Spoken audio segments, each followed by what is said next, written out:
យើងកន្លែងតែផ្ដោតទៅលើអារម្មណ៍ទៅអារាងកាយយើងហ្នឹងគឺដូចថាវាខុសពីអ្វីដែលយើងបានអង្គុយដំបូង Can I hear from you my very young participant អូននិយាយលឺតិចមកឲ្យពូលឺផង Can I put this with you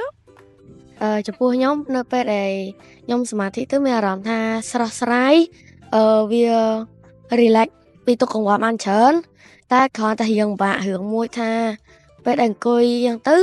យើងកន្លែងតែផ្ដោតទៅលើអារម្មណ៍ទៅអារាងកាយយើងហ្នឹងគឺដូចថាវាខុសពីអ្វីដែលយើងបានអង្គុយដំបូងវាទន់ទៅ ទន់ទៅទន់ល្អមានន័យថាកាយរបស់យើងនិងដង្ហើមរបស់យើងវាចូលគ្នាតែមានអីតែរំខានណា Yes ហើយខ្លាច No នៅពេលដែលវាដូចថារៀងផ្អៀងតិចយ៉ាងទៅមានអារម្មណ៍ថាដូចរៀងពិបាកអង្គុយហើយមានទាញខ្លួនឯងមកវិញហ៎